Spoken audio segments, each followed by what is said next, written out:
everybody. Welcome to Intermediate Jams, or Jess and Mark keep teaching you to jam. If you were here for the beginner session, welcome back. I'm super pumped that I didn't scare you away. If this is like the first one you're coming to because you're like, I'm probably not a beginner, welcome. I hope this is the right place. We'll find out. If you were at the 8-bit talk last night, I was getting like super excited about it because all the things he was talking about and in the order he was talking about them is exactly what we're going to do in like a hands-on way today. So if you were really interested in that and you're like, oh man, I got to write all this down and practice it, now's the time to practice it, which is awesome. Next slide. So I'm Jess. I do that when I had longer hair. Do you want to introduce ourselves or each other? Oh no, that's danger. Each other. All right, this is Mark. Mark plays bass and guitar primarily, but also drums sometimes. He is and trumpet. And trumpet. He is a PhD, the doctor. In a totally unrelated field, and it's not going to come up here. If you have any questions about material science, you can ask him. He'll answer them. Yeah. This is Jess. She's the one actually leading this. Plays in like a hojillion bands. Is really good. Is a middle school music teacher. And we do some of the editing for VG lead sheets, where we'll be getting some of the sheet music today. Yeah. Plug for my band's Tournament Arc and Full Combo. Also Smoochy Face, who's going to be playing tomorrow. Cool. Next slide. I also do tech for slides. But who are you? So raise your hand, please, if you have played an instrument for at least 2 years. Oh, sweet. Wonderful. Excellent. Hands down. If you can play multiple instruments, or if you also sing. You guys, you're so talented. How many of you like chocolate chip cookies? Well done. Well done. I can continue. How many of you know all your major scales? All 5 of them. All 5 major scales. How many of you know what a mode is? Excellent.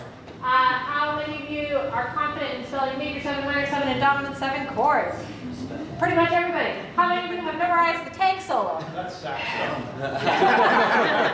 Get out. Awesome. Fabulous. So it looks like you guys are absolutely in the right place. If you're comfortable with these things, then you're going to be pretty okay with what's going on today. Do you have a question? Does memorizing the solo count if I can't play it? No. I can hum it. Yeah. Cool. Excellent. Stuff we're going to learn about today. So it basically parallels almost exactly what 8-bit was talking about, but I'm going to try to throw some other stuff in at you too. And so our first unit we're going to do, it's a little bit. What did you decide the technical designation New was? jack swing. New jack swing. We're going 90s on it in prep for 90s bandeoki tonight, which is going to be a good time. We're going to talk about using the pentatonic scale to solo. We're going to talk about adding backgrounds. We're going to talk about like how do you create that groove. We're going to listen to it a bit. The second tune we're going to do is going to be a swing tune, and we're going to talk about how do you use scales to solo over things. So this is what 8-bit was talking about, where it's like, okay, the key level, and you can just kind of use a pentatonic scale kind of over the whole thing, and it sounds good. That's the first tune. He was also talking about like, okay, so how do you take, sections that are kind of, you find your points of resolution, and then you can use kind of the same scale to solo over a section. That's our swing tune. And then our Latin tune, we're going to talk about like the chord by chord level. How can we work some like arpeggio stuff in there? How do we play the changes like he was talking about? So make it sound like you know exactly what the chords are. Welcome guys, come on in. While also introducing you to important jam clinic memes. Important jam clinic memes will be introduced. Along the way, we're going to talk a little bit about how to develop a solo and how to interact with the solo. So if you are a rhythm section instrument, it's not just about like, you're just the play along track and like somebody gets to go nuts and you're just like chilling. That's not what I want anybody to feel like they have to do. Right? If that's like your thing, that's fine, but I don't want you to feel like that's all you can do. We're going to talk about how to include some of those things. Real quick, let me just get a sense of my instrumentation here. How many of you guys play like a wind instrument or like a monophonic, one note at a time melody instrument? Awesome. Hands down. How many people are keyboard players? Oh, okay. I've got like 8, 9. Cool. Hands down. We'll rotate you guys in. Guitar players. Where are you? Wow, not as many as I thought there would be. 1, 2, 3, 4, 5, 6. Cool. We got like 3. We have 2 over here, so we'll rotate you in. Bass players. Awesome, 3. Fabulous. Percussion. Drums count? Spoken like a true drummer. I don't play percussion, but drums. Yeah. How many of you guys like want to do set specifically? Okay. Oh, wait. More people raised their hand than when I asked for percussion. So let me be clear. How many of you guys do the hit thing on the drums? Okay. All right. Excellent. So how many of you guys do the hit thing with all the drums on the big one? Drums. Okay. All right. Excellent. All right. I'm a sax player. I got a speed drummer. Yeah. There'll be instrument drums too. Cool. Let's go to the next one. So the first tune is from Sonic Mini and it's Stardust Speedway, so we'll take a listen to it. Not for any specific thing, like just get it in your ears.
Yeah, so that's the tune we're gonna do. So what we're gonna do with this one is we're gonna work on soloing using a minor pentatonic scale. Anybody off the top of their head know the notes in a minor pentatonic? Any minor pentatonic? Go ahead. Can I just use the number? Use the number, yeah. So 1, flat 3, 4, 5, and flat 7. Excellent. 1, flat 3, 4, 5, and flat 7. If we go to the next slide, I have them all spelled out for you, so you don't even have to think about it too much. Oh, sorry. No, you don't. Next slide. Yeah, you do. Cool. So I put it for every instrument. I figured John and Stacey would be the only one like crazy enough to cut those with like a French horn, so that's why the F sheet says John Stacey. If you're not John Stacey, that doesn't mean you can't play French horn, but so those are the notes. And the way you get there, if you were at the 8-bit talk last night, if you're looking at this melody and you're looking at this chord progression, most of it is like the same thing, right? Like most of the tune is just like an A minor something thing. When it's just a man on one chord, chances are you're going to sound pretty good playing something kind of bluesy or pentatonic-y over it, right? Even on the sections where it's not just playing A minor. If you look at the melody to the tune, if you read through the melody, what scale is the melody kind of outlining? A Dorian? Not quite A Dorian. You could use A Dorian and sound great on this. It's not to say you couldn't. What? Not A Lydian, because that'd be a major mode. But you could mix in some Lydian stuff. I see you looking at that sharp 4 / flat 5. Blues, yeah. If you like your blues scale, you're gonna sound great on this because this melody is a blues scale. You've got A, you've got C, you've got D, you've got D sharp, you've got E, you've got G, you've got A. You've got your blues scale. Yeah. So if you're like, I hate the blues scale. If you're me, if you're like, I hate the blues scale, use your minor pentatonic. You're gonna sound great. If you're like, no, I like the blues scale. Don't you take that from me, Jess. Use your blues scale. That's fine. All right. So what we're gonna do is, without playing, because I'm a middle school music teacher, I gotta be super specific about things. Without playing, can I have all my horn players / string players, like whoever is like a melody instrument, let me get you guys up here and see how many I've got. This will also tell me what. Yeah, bring your instruments. Oh boy, we're gonna have to print some stuff. Okay, we got B flat. I see an E flat. You want a bass clef sheet? All right, I'll put. You can put bass clef up because altos can read bass. I can't read the chords. Oh, right, okay. Yeah, never mind. We do need that, thanks. Okay, so let me bring. I have baseball sheets, so I'm not gonna. Oh, excellent. Oh, you have them already? Trumbo, you want to head over there? So we need B flat and we need E flat on the monitor. Let's see. Can I get? We also need C, right? I'll print a C. Awesome, printed C. Can I get a bass player who wants to rock out on this? Yeah? Come on up. And how about, I need 2 guitarists. 1, 2, come on up. And I need 2 keyboards. 1, 2, come on up. Don't worry guys, if you're not playing right now, we are gonna rotate. Unfortunately with the whole like shared instrument thing, it's a little bit difficult sometimes to make sure everybody gets as much playing time as they want. The solution is stay in jail together. Come to more games. Get that out of your way. So if you guys are waiting to get set up right now, you might want to be like taking a look at the scale that you're going to use and like making sure that you're good with that. Can I get somebody who really wants to do some new jack swing for us on the drum kit? Yeah, get on up. And I need 2 people who want to play with the aux percussion. 2 or 3. Yeah? Yeah? Also, as we're filling up, you have an instrument case that's taken up seats. That if you could just plug that on the floor or something. If it's your seat, that's okay. Yeah. I'm blind. What is the second? So it's A minor and A minor. 13. 13. 13, then 7, then 9. Then an E7 Sharp 9, flat 9. sharp 9 flat 9. Okay. We can also print you out one if that's too far away. Oh yeah, it's spicy. This song is super spicy. Yes. All right. Crunchy. So I assume most of us are here because like we want to learn improv stuff. Is that right? Yeah. How many people want to try out this minor pentatonic thing over this? Yeah. 1, 2, 3. Keep your hands up, raise them high. 1, 2, 3, 4, 5, 6, 7, 8, 9. Yes, all right. So we're gonna have 9 solos for this. This is gonna be great. Cool. If at any point the form starts falling apart, I'll start helping you guys. But your goal for this, if you are soloing, your goal for this if you're soloing is to keep your place and play something that sounds kind of cool. If you do those 2 things, you've been successful. If you are a rhythm section person, your goal for this is to keep that kind of swing feel going. It's like a swing hip hop combination kind of thing. It's really cool. If you're like good with that, what I want you to start doing is listening to the soloist and seeing where you can help them out a little bit. If you feel them like trying to pick it up a bit, I want you to try to pick up with them. If they're like leaving space, you can leave some space too. You can fill in a little bit. All right, so let's see how it goes. This is the first one. Let's experiment a little. Do we have enough time to do full form, or should we trim the form? Let's do. I want people to get enough time. Can we do half the form each, maybe? Where are you going to divide it? No, I lied. Here's what we'll do. We have so many people. I love that we have so many people. There's just a lot. Let's do. Play the form once. Play the whole tune down once, and then let's vamp on an A minor.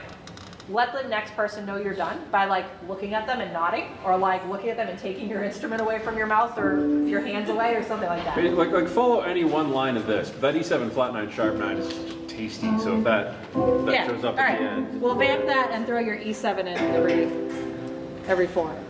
You guys ready? I'll go on the mic just so everyone will play me. Ready?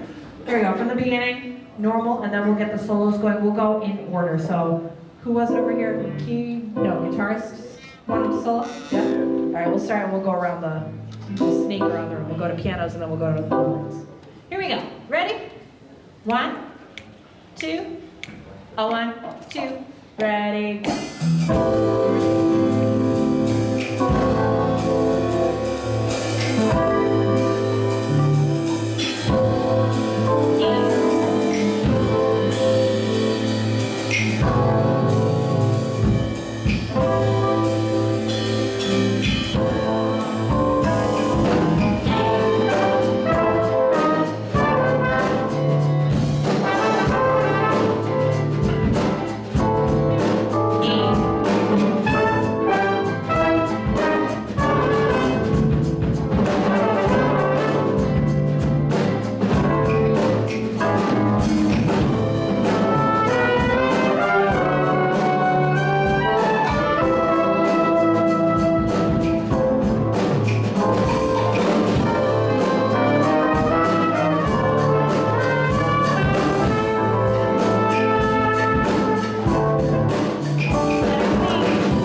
the number of people we have, like you guys are sounding awesome. We're gonna have to like set a set number of bars, but that sounded fantastic.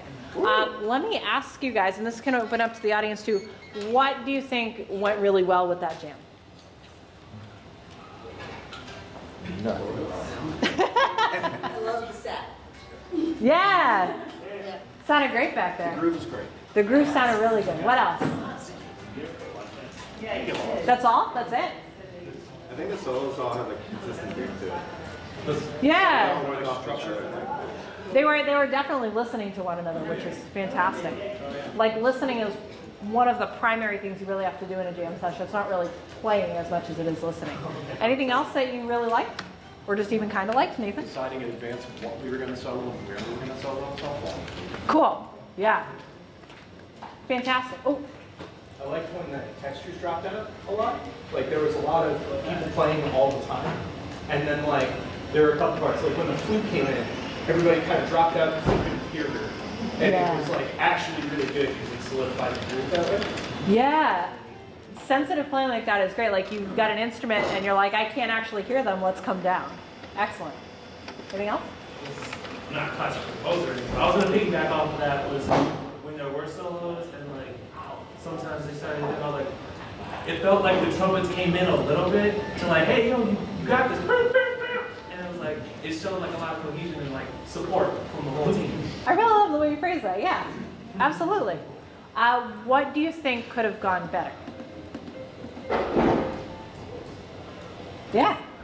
There was a lot of root note downbeat playing, which is like a really interesting way to say that, I guess. But like, there are a lot of people playing quarter notes, playing exactly what the change was when the change started, and it's like you can, if you know it, you can let it go a little bit. Yeah, that's a great point. So, and I like the way you said, if you know it. So if you're like not super confident with it, by all means, yes, like, you know, play the thing on the downbeat every measure, 100%. That's how you get to know it. And then once you feel like you know it, don't feel like you have to do that thing. You know, you can feel free to like play it on the end of 2, and that's fine. Or like you can vary your rhythm a little bit. Absolutely, good point. What else? Yeah. I was gonna say having something for us to do when we're not solo. Like you came over and were like, okay, you do this lick or like play the long tone here, but and obviously that's something that comes out of rehearsal. So I think we did a good job like picking it up as we were playing, and you were kind of guiding us to do something there. But that was something that the next time we do this, I would be like, okay, how are we gonna? What kind of textures are we gonna use? Yeah, absolutely. So one of the things for background playing, like you can steal from the melody like we did. You can do long tones like we did. And I noticed like even after I walked away, you guys were still doing something. Some of you decided to continue with long tones. Some of you decided to continue with ba-da-da-da-da-da. And the thing about jamming is that like, right, it's not always rehearsed. Sometimes somebody's got like a great idea or something that sounds cool. And you can piggyback off of that. If you want to rehearse something for the next one, we can. And if you want to think about like ways you can interject things, like again, listening is important. If like one of the trumpets starts doing like one of the licks, like absolutely play along. Yeah. Anything else before we continue? Cool. I think for the purpose of getting people in, let's have how many of you guys were on your instrument the entire time who's not a frontline player? Like if you're on a shared instrument, you were on that shared instrument the entire time pretty much? Raise your hand. All right, come tag these people up, please. If you want one of their instruments, keep those hands up, tag them out. Or if you're like, yeah, I wasn't on it the whole time, but I can like rotate. Let's go to the next segment.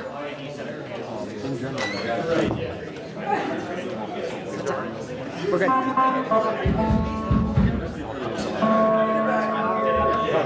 No, we're totally good. Yeah, but he's here. All right. I bought it next bench. I bought it directly from Owen. So we'll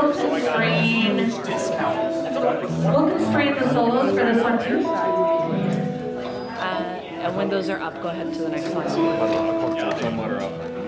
Oh yeah, absolutely. Let's listen to the next tune. If you're not familiar with it, it's pretty weird. Yeah, the original's pretty weird, but it's a jam.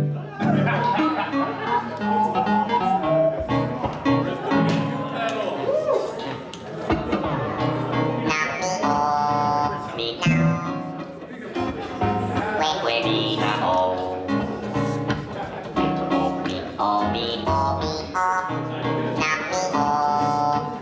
have to make sure that they have the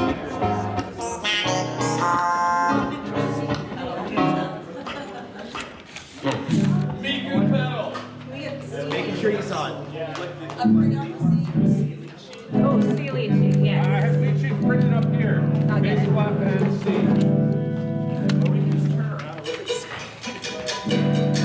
So as weird as that synth dog talking voice thing is, the song is a jam. All right, so just a heads up. The key is weird. You're an E flat minor, you got all the flats. A little bit better than all the sharps for most of us, some of us, for horn players. So make sure you see your flats. Let's go to the next slide when you can. Next slide. All right, so over this one, if you were at the 8-bit thing last night, or even if you weren't, what we just did with the first one is we used like a minor pentatonic thing the whole time, because that was what would sound good the whole time. In this one, you have, like he was talking about, some things that are typical in a minor chord progression. You have your flat 6 to your 5 to your minor 1. When you have such a strong progression, like flat 6 to 5 is like a really strong thing. When you're using a pentatonic scale, you don't get the leading tone. The leading tone is your raised 7th, or your natural 7th. If you're thinking major scale, it's your natural 7th. If you're thinking minor, it's your raised 7th. We really like the leading tone over the 5 chord. So if I'm thinking in my C sheet, that's like over your B flat chord, that's your D. If I'm thinking in my E flat, that would be my B natural over my G. And if I'm thinking in B flat, that's my E natural over my C. So in order to get that tone in there, which does not appear in your pentatonic scale, your minor pentatonic scale, we have to use like our harmonic minor scale. And if you use this scale the whole time, you're gonna sound pretty good. Right? You can, this is one of those things like he was talking about last night. You could go chord by chord and do, you know, the arpeggios and the scales for every chord. But sometimes you're like, I can just think about this whole section at the same time. What we'll do for this one is we'll play the tune, but I want to repeat just the A section for solos. So everybody who wants to solo is just going to get one A section. When people are soloing, the B section does not exist. We're going to pretend like it's not even there. When we go to the end, we will do the B section, okay? About halfway through, I'll say if anybody wants to tag in, tag in. If you're on one of the shared instruments, please don't be offended if somebody about halfway through comes up and says, hey, can I switch out? All right, we got a lot of people, not enough jams, so we got to, you know, share a little bit. Yeah. Question for the solo bit. I assume that just means we're doing the first repeat every time then? Yeah, take the first ending every time. Awesome. All right, any other questions? Everybody sees the scale for their instrument? Fabulous. All right. Can we hear it one more time? Hear it one more time. Absolutely.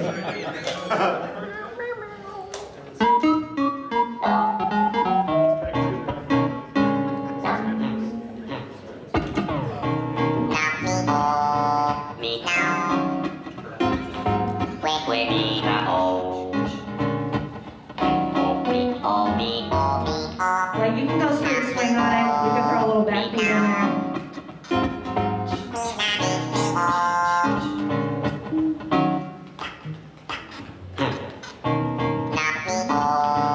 That's the repeated section we're doing. One more question. Sorry. Yeah, go for Was it. it fermato on the last bar of the first line? Oh, ignore it, please. Ignore it. Thank you. All right. Great question. Nathan? Did we establish your set? We did not. Let's establish that. Who would like to try this? 1, 2, I got to. 3, 4. All right, keep your hands up. 1, 2, 3, 4, 5, 6, 7, 8, in that order. All right, after about the 4th solo, I'll ask if people want to tag in. So soloists, you'll know you're successful if you're using your harmonic scale and you can keep your place. And if you can play some cool melodic ideas, that's cool too. If you can think about it, soloists, if you have like the brain space to think about it, start trying to repeat ideas you like. If you don't have the brain space for that, that's okay. If you are a rhythm section player, I want you to listen to what the soloists are doing and try to be a little bit more interactive this time. Here we go, from the beginning. Remember, we're just repeating the A for solos, but we're going to play the tune now. 1, 2, 1, 2, ready, go.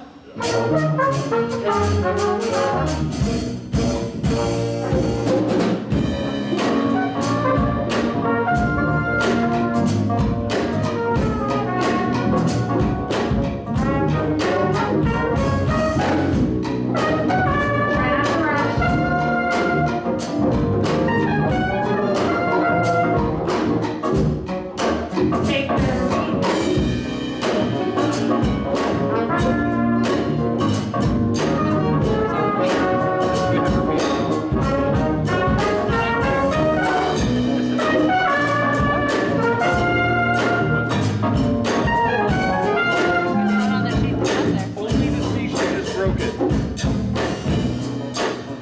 Alright, stop a second. I'm so sorry. Apparently, our B flat and E flat sheets are totally correct, but our C sheet is broken. That repeat goes back to A. So for all of you who are confused, let's start at A second time and let's slow it down just a little bit. A second time. 1, 2, A second time.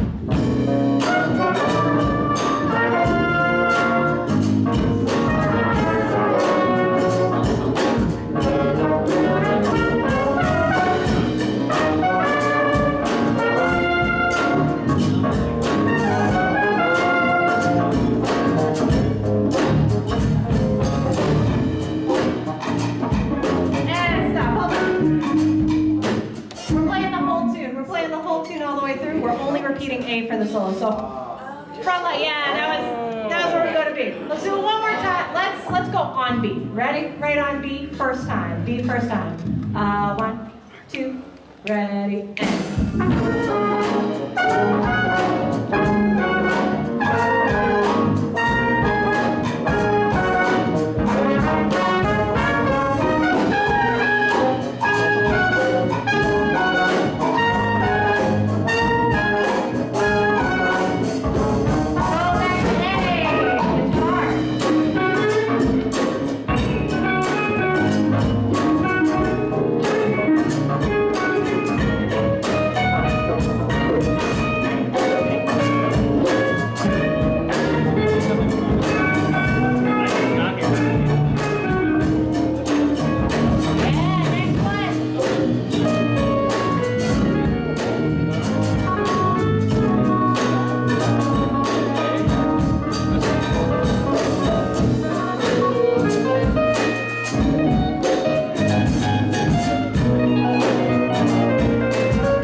something in a slightly less weird key. And yeah, memes are happening. Before we listen to it, can we go just, let's go two slides in advance? 2 slides in advance. Yeah. Oh, sorry. Let's put the lead sheet up. Relax. So for this one, sorry, can you stop playing for a sec? For this one, when you're soloing, oh my gosh, we only have 15 minutes.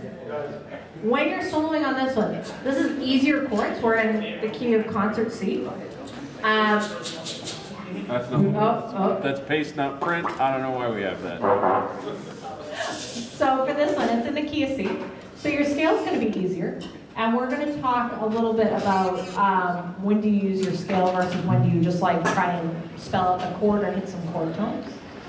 For this time, especially in the part where you're going to do scales, I would really like to hear the soloists try and repeat yourself some. So if you play a lick that you really like, you think that rhythm sounded good, you think those notes sounded good, do it again. And do it again. Like, repeat yourself a couple of times before finding something new to repeat. So part of doing a really good solo, well, good, that's a hard word. But, yeah. Part of doing a solo that listeners can really latch onto, people really like it when they can kind of like expect the next thing that's coming. Your band that's backing you likes when they can expect the next thing that's coming. So if your rhythm section is looking to interact with you, if your backgrounds are looking to interact with you, they need something to go off of. So if you can give them something to expect a couple of times that they can play off of, they're gonna have a lot of fun, and so are you. And then, you know, you can trip them up, you can try and play it a little differently, like you wait one more beat and then you do it, or you do it and then you continue. Change it up a little bit afterward. But your goal this time, soloist, is to try to repeat yourself a little bit. So as we're looking at this, what section of the tune do you think you're going to use just the same kind of scale over? You're totally right. I have one person. Oh, A section. A section. Yeah. So your entire A section and your B section are like the same thing over and over. And all those scales have the same kind of note zone. So, like if you know your D minor scale, your D Dorian scale, go for it. And if you're like, no, I know my E Phrygian scale, or my E Dorian scale, or my F Lydian scale, if you are comfortable with any of those, stick with that. And then what's going to happen over the C section? If you take a look, you have a bunch of chords that aren't really related to one another necessarily, easily. So you're going to want to play the changes a little bit more. You have a couple of 2/5s in there. And what I mean by 2/5, if you're not familiar with that already, what I'm looking at is I have chords that like, oh, I have an E flat major 7 here. That gives me a hint that like that might be a point of resolution for me. Anything that's like a major 7 chord could be a point of resolution. And sure enough, I look before it, B flat is the 5 of E flat. And I look before that, oh, I have like 2, 5, 1 in E flat. I look further down, oh, I have the same thing, 2, 5, 1 in D flat. So for there, you're gonna wanna play your changes a little bit more, or like, you know, use your B flat scale and then your E flat scale. All right, I know I'm throwing a lot at you, we got very little time to jam. So many jams to do, so little time. So what I thought I'd do is we would play it through, and then I'd ask you for any chords that you personally want spelled out up on the screen to have. All right, so we'll play it through. So watch the structure on this one. It's a bit weird, and we had to do work to densify it into one lead sheet. You play the first 2 lines, you play A. You play the second 2 lines, you play B. Go back to the first 2 lines, and right there on the 6th measure, you jump down to the coda. It replaces the last 2 bars of the second line the second time. It is a weird structure. Let's see lead sheet. What? Yep, we Printed. got C and bass clef over here. I got it. Go ahead and And I will put the song on.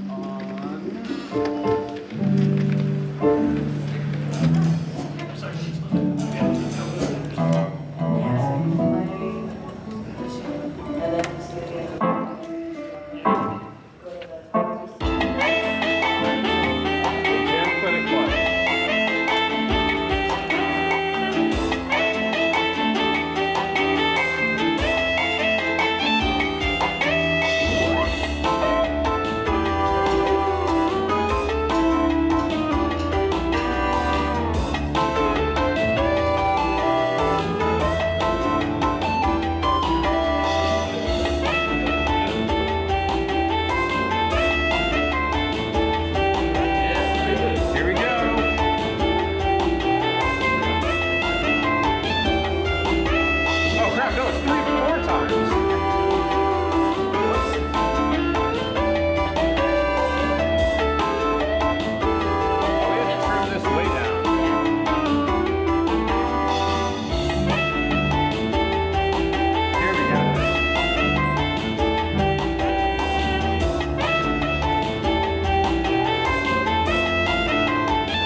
ignore the weird form for a second.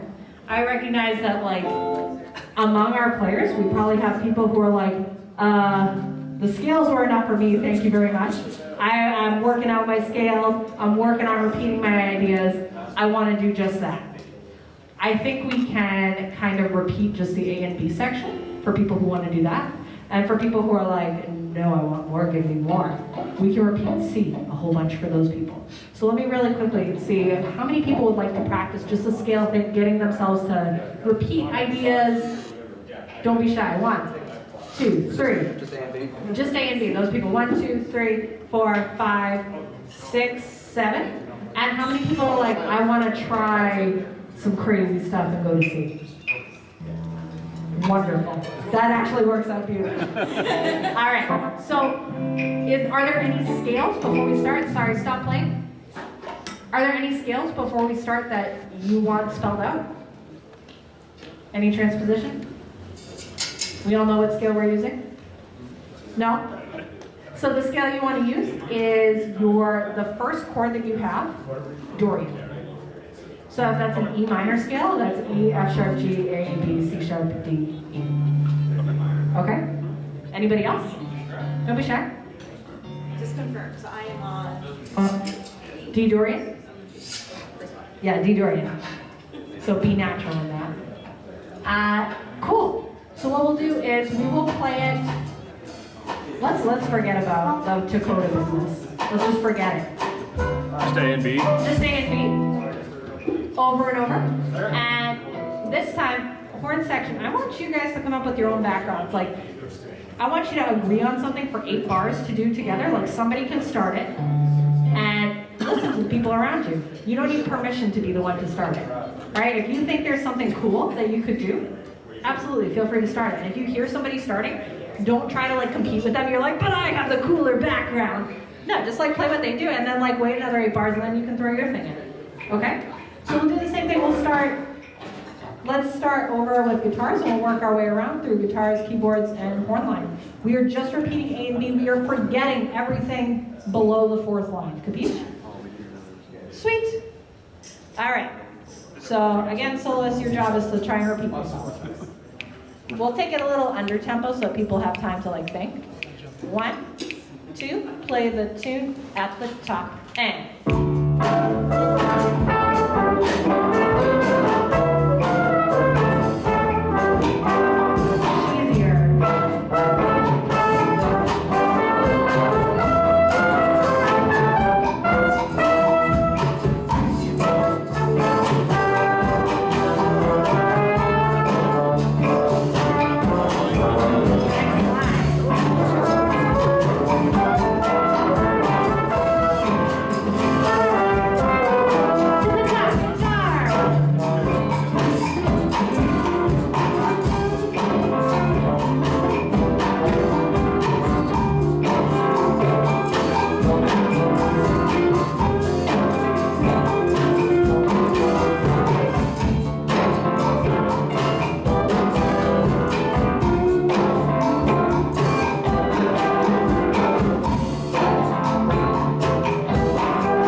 I tried to get through a whole lot of information with a whole lot more people than I had planned.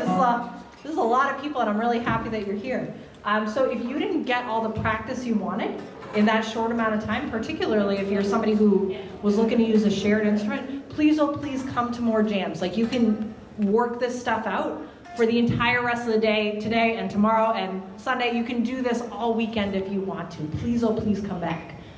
So really quickly, general tips for solo development for those of you who are looking for some of these things. You need to start listening to the type of music you want to make if you don't already. If you listen to like exclusively like K-pop and you're like, but I want to play jazz, you have to listen to jazz to play jazz. You can't just listen to like classical music and then walk in and take like this shredding jazz solo, all right? So if you want to play this type of music, find somebody who you like on the internet and listen to them a whole bunch. Skip this step and I will bite you. Because if you're not like listening to the language being spoken, this is a language, if you're not listening to the language, it's never gonna sound totally fluent coming out of your own hands or mouth or whatever.